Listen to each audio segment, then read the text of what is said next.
அனைவருக்கும் வணக்கம். மனிதர்களாக பிறந்த அனைவருமே அடைய முயற்சிக்க வேண்டிய ஒரு மேன்மையான நிலை ஞானம்.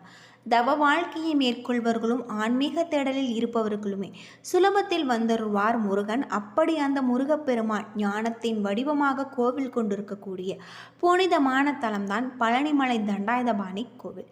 இந்த கோவில் பல்வேறு சிறப்புகளை கொண்டிருக்கக்கூடியதாக சொல்லப்படுது. மிக பழமையான இந்த பழனி ஆண்டவர் கோவில் பற்றிய பல சுவாரஸ்யமான தகவலை பற்றி தான் தெரிஞ்சுக்க போகிறோம். வீடியோ ரொம்பவே பயனுள்ளதாக இருக்கும். அதனால் வீடியோவை கடைசி வரைக்கும் ஸ்கிப் பண்ணாமல் பாருங்கள். நம்ம சேனலை நீங்கள் இன்னும் சப்ஸ்கிரைப் பண்ணலைன்னா மறக்காமல் சப்ஸ்கிரைப் பண்ணிடுங்க. வாங்க வீடியோக்குள்ளே போகலாம். அறுபடை வீடுகளில் மூன்றாவது படை வீடாக இருக்கக்கூடிய பழனிமலை பல்வேறு சிறப்புகளை கொண்டிருக்கக்கூடிய வகையில் இருக்குது. புராணங்களின்படி ஞானப்பழத்தை சிவன் பார்வதியிடமிருந்து தனது மூத்த சகோதரர் விநாயகர் பெற்றுக்கொண்டதால் கோபித்து கொண்டு இந்த மலையில் தங்கி விட்டிருக்காரு முருகப்பெருமான். தந்தை சிவபெருமானும் தாய் பார்வதியும் எவ்வளவோ கெஞ்சி சமாதானப்படுத்தியும் இந்த பழனி மலையிலேயே தங்க போவதாக உறுதியாக கூறிவிட்டார். பிற்காலத்தில் இந்த தலத்துக்கு வழிபட்ட தமிழ் மூதாட்டி ஔவையாருக்கு காட்சி தந்தபோது முருகன் நீயே ஞான வடிவானவன் என பொருள் கொண்டு அழைக்கப்படுவதாக சொல்லப்படுது. பழனி என்று ஔவையார் ஆறுதல் வார்த்தைகள் கூறியிருக்காங்க. இதுவே காலப்போக்கில் பழனி என பெயர் வர காரணமாக இருந்திருக்கு அப்படின்னே சொல்லலாம். அது மட்டும் இல்லாமல் இந்த கோவில் பல்வேறு சிறப்புகளை கொண்டிருக்கக்கூடிய வகையில் இருக்குது. தமிழ் சித்தர்களில் முதன்மையானவர்களில் போகர் சித்தரும் ஒருவர்.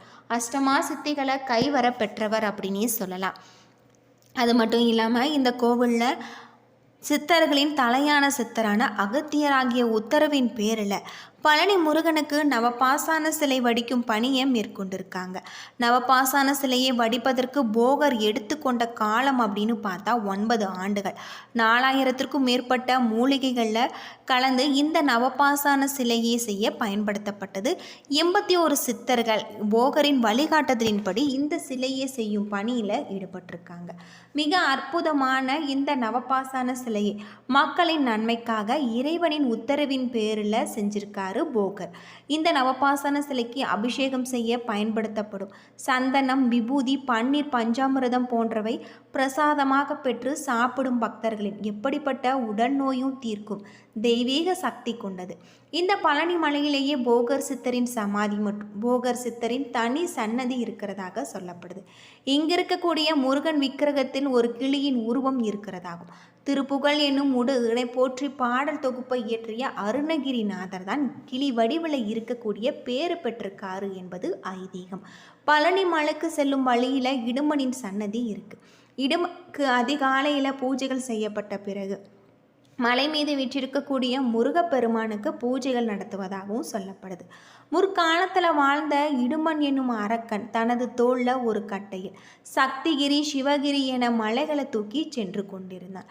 அப்பொழுது பழனி மலையில் தான் தூக்கி வந்த 2 மலைகளையுமே வைத்து களைப்பாறும் பொழுது இங்கு கோவில் கொண்டிருக்கக்கூடிய முருகப்பெருமானுடன் சண்டையிடும் நிலை ஏற்பட்டது. முருகனுடனான சண்டையில் தோற்ற இடும்பன் முருகனின் பக்தராயிருக்கார். 2 மலைகளுமே தூக்கி வந்து இடும்பனை கௌரவிக்கும் விதமாக தான் பழனிமலை முருகனுக்கு காவடி தூக்கி செல்லக்கூடிய ஒரு முறை ஏற்பட்டிருக்கு. இந்த பழனிமலையில் முருகன் ஆண்டியாக தோற்றமளிக்க காரணம் கல்வியை பயிற்றுவிக்கக்கூடிய ஆசிரியர்கள் எப்படி கையில் கொம்பை வைத்து கொண்டு மாணவர்களை அடிக்காம அவர்களை அதட்டி கல்வியை கற்பிக்கிறாங்களோ அதே போல எல்லாவற்றிலும் இருக்கக்கூடிய நிலையாமையே நிலையுறுத்தும் மக்களை ஞான பாதைக்கு திரும்பும் ஞான ஆசிரியராக இந்த தளத்தில் கையில் தண்டத்துடன் காட்சி அளிக்கிறதாக சொல்லப்படுது. திருவண்ணாமலை அருணாச்சலேஸ்வரர் மலையை மக்கள் எப்படி சித்ரா பௌர்ணமி என்று கிரிவலம் வராங்களோ அதே போல் அக்னி நட்சத்திர நாட்களில் பழனி மலையை கிரிவலம் செய்வது மிகவும் சிறப்பானது. இந்த கோவிலுக்கு வரக்கூடிய பக்தர்கள் மலையை கிரிவலம் வந்த பின்பு 450 உயரமுள்ள மலையை 690 படிகள் கடந்து செல்ல வேண்டும். நடந்து மலை ஏற முடியாதவர்களுக்கு மலைக்கு மேல் செல்வதற்கு ரோப்கார் வசதியும் இருக்கிறதாகும். இங்கு இருக்கக்கூடிய முருகப்பெருமானுக்கு நல்லெண்ணெய், சந்தனம், பஞ்சாமிர்தம், விபூதி என்ற 4 பொருட்கள் கொண்டு அபிஷேகம் செய்யப்படுவதாக சொல்லப்படுது. பன்னீர் மார்கழி மாதத்தில் மட்டும் செய்யப்படுது. சந்தனம், பன்னீர் தவிர்த்த மீத அபிஷேக பொருட்கள் எல்லாமே முருகனின் விக்கிரகத்தின் தலைக்கு மேல் வைத்து எடுத்து விடுவாங்க. முருகனின் சிலை மீது வைத்து எடுக்கப்படும் சிரசு விபூதி பக்தர்களின் உத்தரவின் பேரில் அரிதாக கிடைக்கக்கூடிய ஒரு பிரசாதம். பொதுவாக சிவாலயங்களில் அன்னாபிஷேகம் நடைபெறும். ஆனால் பழனி முருகன் கோவிலில் விசேஷ நட்சத்திர நாட்களில் அன்னாபிஷேகம் நடைபெறுது. ஒரு நாளில் 6 முறைக்கு முருகனுக்கு அபிஷேகம் அலங்காரம் செய்யப்படுது. ஒரு முறை அபிஷேகம் அலங்காரம் செய்துவிட்டால் பின்னர் அடுத்த அபிஷேகம் வரை மாலை சாற்றுவதோ பூக்களால் அர்ச்சனை செய்வதோ கிடையாது. திருப்பதி கோவிலில் பிரசாதமான லட்டு எப்படி புகழ் பெற்றதோ அதே போல் பழனி தண்டாயுதபாணிக்கு அபிஷேகம் செய்யப்படும். பழனி பஞ்சாமிர்தம் உலக புகழ் பெற்றது. இந்த கோவில் பஞ்சாமிர்தத்தை சாப்பிடுபவர்களுக்கு அவர்களின் உடலில் இருக்கக்கூடிய நோய்கள் நீங்குகிறது என்பது அனுபவம் பெற்றவர்களின் உறுதியான வாக்கு. மேற்கு திசையை பார்த்தவாறு கேரள மாநிலத்தை பார்த்தவாறு இந்த கோவிலில் வீற்றிருப்பதால் மலையாள பக்தர்கள் அதிக அளவில் செல்வதாக சொல்லப்படுது. தமிழகத்தில் இருக்கக்கூடிய கோவில்களில் கோடிக்கணக்கில் பக்தர்களின் காணிக்கை பெறக்கூடிய கோவிலாக தான் பழனிமலை முருகன் கோவில் இருக்குது. பழனி ஆண்டவரை வழிபடும் பக்தர்கள் சிலர் தங்களுடைய தொழில் வியாபாரிகளின் கூட்டாளிகளாக கருதி மிகுந்த லாபம் பெற்ற பின்னர் அந்த லாபத்தில் பழனி முருகனுக்குரிய பாகத்தை காணிக்கையாக இந்த கோவில் உண்டியலில் செலுத்துகிறாங்க. திருப்பதியில் எப்படி தலைமுடியை மொட்டையடித்து தங்களுடைய வேண்டுதலை நிறைவேற்றுகிறார்களோ அதே போல் பழனி முருகனுக்கு முடியிறுக்கி காணிக்கை செலுத்துகிறாங்க. இங்கே இருக்கக்கூடிய சமாதியில் போகர் வழிபடுவதால் இன்னும் சூட்சும வடிவில் பழனி மலையில் வாழ்ந்து கொண்டிருக்க போகர் நமது குறைகள் அனைத்தையும் தீர்த்தருள்வார் என்பது சொல்லப்படுது. ஆன்மீக ஞானம் பெற, திருமணம், குழந்தை பாக்கியம், வேலை போன்றவை பெற இங்கே அதிக அளவில் வேண்டிக் கொள்வதாக சொல்லப்படுது. இந்த பழனி முருகன் கோவில் பல்வேறு சிறப்புகளை கொண்டிருக்கக்கூடிய வகையில் தான் அமைஞ்சிருக்கு. பொதுவாக சித்தர்கள் பலரும் வாழக்கூடிய மலையாகும். குழந்தை வடிவில் முருகன் காட்சி தரும் இடமாகவும் தான் பழனிமலை கோவில் பல்வேறு அதிசயங்களை கொண்டதாக அருணகிரிநாதர் உள்ளிட்ட பலருமே புகழ்ந்து பாடி இருக்காங்க. வாழ்க்கையில் மாற்றம் தரக்கூடிய ஒரு மலை அப்படின்னு பார்த்தா பழனிமலை ஆண்டவர். கொங்கு நாட்டு வியாபாரிகள் பலருக்குமே முதலாளியாகவும் பங்குதாரரும் இருந்து வருவதாக சொல்லப்படுது. முருகப்பெருமானின் அறுபடை வீடுகளில் 3வது படை வீடாக திகழ்வது பழனிமலை தண்டாயுதபாணி கோவில். இந்த கோவிலில் தினமுமே ஆயிரக்கணக்கான பக்தர்கள் வழிபட்டு செல்கிறாங்க. பழனி முருகன் கோவில் பற்றி பலருக்குமே தெரியாத சில விஷயங்களும் நிறையவே இருக்குது அப்படின்னே சொல்லலாம்.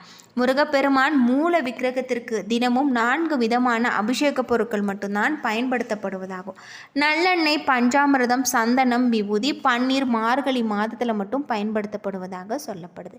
இவைகளில் சந்தனம், பன்னீர் தவிர மீதி பொருட்கள் உடனே அகற்றப்படுவதாக சொல்லப்படுது. அதாவது முடி முதல் அடிவரை என்கின்ற முழு அபிஷேகம் சந்தனத்துக்கும் பன்னீருக்கும் மட்டும் இருக்கிறதாக சொல்லப்படுது. இது கிடைப்பது மிகவும் புண்ணியம் அப்படின்னே சொல்லலாம். ஒரு நாளைக்கு 6 முறைக்கு தண்டாயுதபாணிக்கு அபிஷேகம் அலங்காரம் செய்கிறாங்க. இது 5 முதல் 7 நிமிடத்திற்குள் முடிந்து விடுது. அபிஷேகம் முடிந்து அலங்காரம் செய்துவிட்டார் பின்னர் அடுத்த அபிஷேகம் வரை மாலை சாற்றுவதோ பூக்களால் அர்ச்சனை செய்வதோ கிடையாது. இரவில் முருகனின் மார்பில் வட்ட வடிவில் சந்தன காப்பு சாத்துறாங்க. முன்னொரு காலத்தில் சந்தன காப்பை முகத்தில் சாத்தி கொண்டிருந்தாங்க. பின்னால் இந்த முறை மாற்றப்பட்டிருக்கு. தண்டாயுதபாணி விக்கிரகம் நவபாசானத்தால் செய்யப்பட்டது என்பதால் எப்பொழுதுமே மிகுந்த சூடாக இருக்கும். இதனால் இரவு முழுவதுமே அந்த விக்கிரகத்தில் இருந்து நீர் வெளிப்படும்.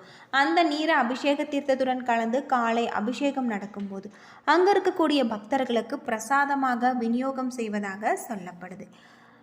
இந்த இரண்டையுமே போகர் பூஜை செய்வதாகவும் சொல்லப்படுது.